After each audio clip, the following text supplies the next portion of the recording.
ಮೈಸೂರು ದಸರಾ ಉದ್ಘಾಟನೆಗೆ ಬಾನು ಮುಷ್ತಾಕ್ ಆಯ್ಕೆ ವಿಚಾರಕ್ಕೆ ಸಂಬಂಧಪಟ್ಟಂತೆ ಸಾಹಿತಿ ಬಾನು ಮುಷ್ತಾಕ್ ಆಯ್ಕೆ ಸರಿಯಿಲ್ಲ, ಇದನ್ನು ರದ್ದು ಮಾಡಬೇಕು ಅಂತ ಹೇಳಿ PIL ಸಲ್ಲಿಸಿದ್ದು ಪ್ರತಾಪ್ ಸಿಂಹ. ಆದರೆ ಪ್ರತಾಪ್ ಸಿಂಹ ಮೈಸೂರಿನ ಮಾಜಿ ಸಂಸದ ಸಲ್ಲಿಸಿದಂಥ PIL ಇದೀಗ ವಜಾ ಆಗಿದೆ. ದಸರಾ ಉದ್ಘಾಟನೆಗೆ ಮುಷ್ತಾಕ್ ಆಯ್ಕೆಯನ್ನು ವಿರೋಧ ಮಾಡಿಕೊಂಡು ಪ್ರತಾಪ್ ಸಿಂಹ ಅರ್ಜಿ ಹಾಕಿದ್ದು. ಇದು ಸರಿ ಇಲ್ಲ ಇದು ಅಂತ ಹೇಳಿ ಬರೀ ಪ್ರತಾಪ್ ಸಿಂಹ ಅಲ್ಲ, ಗಿರೀಶ್ ಕುಮಾರ್, ಗೌರವ್ ಕೂಡ ಇದೇ ವಿಚಾರದ ಮೇಲೆ ಅರ್ಜಿಯನ್ನು ಹಾಕ್ಕೊಂಡಿದ್ರು. ಈ ಮೂವರು ಅರ್ಜಿದಾರರಿಗೆ ಇದೀಗ ಹಿನ್ನಡೆಯಾಗಿದೆ. ಇಲ್ಲಿ ಯಾರದ್ದೇ ಹಕ್ಕಿನ ಉಲ್ಲಂಘನೆ ಆಗಿಲ್ಲ ಅಂತ ಹೇಳಿದ ಮೇಲೆ ಇದನ್ಯಾಕೆ ನಾವು ರದ್ದು ಮಾಡಬೇಕಾಗತ್ತೆ ಅಂತೇಳಿ CJ ವಿಭು ಖಬ್ರು, ನ್ಯಾಯಮೂರ್ತಿ CM ಜೋಶಿ ಅವರಿದ್ದಂಥ ಪೀಠ ಆದೇಶವನ್ನು ಒಂದು ಕಡೆ ಮಾಡಿದೆ. ಪ್ರತಾಪ್ ಸಿಂಹ ಪರವಾಗಿ ವಾದ ಇದ್ದದ್ದೇನು ಅಂತ ಹೇಳಿದ್ರೆ, ಇವರಿಗೆ ಕನ್ನಡಮ್ಮ, ಭುವನೇಶ್ವರಿ ತಾಯಿ, ದೇವಿ ಮತ್ತು ಕುಂಕುಮದ ಬಗ್ಗೆ ಇವರೆಲ್ಲ ಮಾತಾಡಿದ್ದಾರೆ, ಗೌರವ ಇಲ್ಲ ಅವ್ರಿಗೆ ಇವುಗಳ ಬಗ್ಗೆ. ಈ ಥರ ಗೌರವ ಇಲ್ಲದಿರ್ತಕ್ಕಂಥ ವ್ಯಕ್ತಿಯನ್ನು ಮೈಸೂರು ದಸರಾ ಉದ್ಘಾಟನೆಗೆ ಆಹ್ವಾನ ಮಾಡೋದು ಸರಿಯಲ್ಲ. ಹಿಂದೂ ವಿರೋಧಿ ಇದ್ದಾರೆ, ಕನ್ನಡ ವಿರೋಧಿ ಹೇಳಿಕೆಗಳನ್ನು ಕೊಟ್ಟಿದ್ದಾರೆ. ಉದ್ಘಾಟನೆಗೆ ಬಂದವರು ಹೂವಿನ ಅಭಿಷೇಕವನ್ನೇ ಮಾಡಬೇಕಾಗತ್ತೆ. ಧಾರ್ಮಿಕ ಕೆಲಸಗಳಿರ್ತವೆ, ನಂಬಿಕೆ ಇಲ್ದಿರೋರನ್ನ ಕರ್ಕೊಂಡು ಬಂದು ಉದ್ಘಾಟನೆ ಮಾಡಿಸೋದು ಯಾಕೆ? ಕೋರ್ಟ್ ಆದೇಶ ಉಲ್ಲೇಖ ಮಾಡಿಕೊಂಡು, ಬೇರೆ ಬೇರೆ ಕೋರ್ಟ್ಗಳ ಆದೇಶ ಉಲ್ಲೇಖ ಮಾಡಿಕೊಂಡು ಸುದರ್ಶನ ವಾದವನ್ನು ಮಾಡ್ತಾರೆ. ಅರಿಶಿನ ಕುಂಕುಮದ ಮೇಲೆ ನಂಬಿಕೆನೇ ಇಲ್ಲ ಅವರಿಗೆ.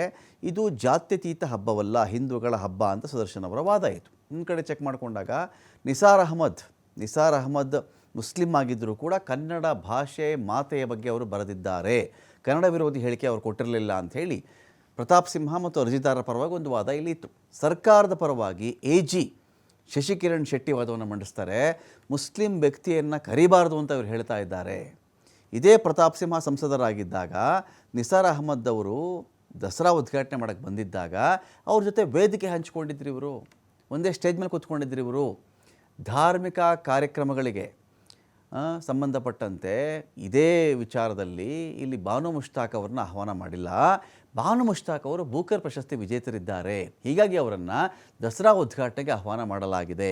ಕಮಿಟಿ ಅಧಿಕಾರಿಗಳೆಲ್ಲ ಚರ್ಚೆ ಮಾಡಿನೇ ನಿರ್ಧಾರ ತೆಗೆದುಕೊಂಡು ಅವ್ರನ್ನ ಕರೆದಿರೋದು. 62 ಜನ ಸಮಿತಿಯಲ್ಲಿ ಮೆಂಬರ್ಸ್ ಇರ್ತಾರೆ, ಅವರೆಲ್ಲರೂ ಸೇರಿಕೊಂಡೇ ಇದನ್ನು ಡಿಸೈಡ್ ಮಾಡಿರೋದು. ಪ್ರತಾಪ್ ಸಿಂಹ ಹಿಂದೆ ನಿಸಾರ್ ಅಹಮದ್ ಅವರು ದಸರಾ ಉದ್ಘಾಟನೆ ಮಾಡಿದಾಗ ಸ್ಟೇಜ್ ಮೇಲಿದ್ದರು. ಅವತ್ತಿಗಿದು ಜಾತ್ಯತೀತ ಕಾರ್ಯಕ್ರಮ ಅಂತೇಳಿ ಬಿಂಬಿಸ್ಬಿಟ್ಟಿದ್ರು. ಈ ಬಾರಿ ಮಾತ್ರ ಹಿಂದೂ ಮುಸ್ಲಿಂ ಅಂತ ಮಾತಾಡ್ತಾ ಇದ್ದಾರಲ್ಲ ಯಾಕೆ ಅಂತ ಒಂದು ವಾದ ಇತ್ತು. ಹೈಕೋರ್ಟ್ ಹೇಳಿದ್ದು, ವಾಕ್ ಸ್ವಾತಂತ್ರ್ಯದ ಬಗ್ಗೆ ಪ್ರಶ್ನೆ ಮಾಡೋದಕ್ಕೆ ಹೇಗೆ ಸಾಧ್ಯ? ದೇಶದಲ್ಲಿ ಯಾರೂ ಕೂಡ ತಮ್ಮ ಹೇಳಿಕೆ ನೀಡಬಾರ್ದು ಅಂತ ಇದೆಯಾ ಎಲ್ಲಾದರೂ? ಮುಷ್ತಾಕ್ ಆಯ್ಕೆ ಪ್ರಶ್ನೆ ಮಾಡಲಿಕ್ಕೆ ನಿಮಗೆ ಸಾಂವಿಧಾನಿಕ ಹಕ್ಕು ಏನ್ರಿ ಇದೆ?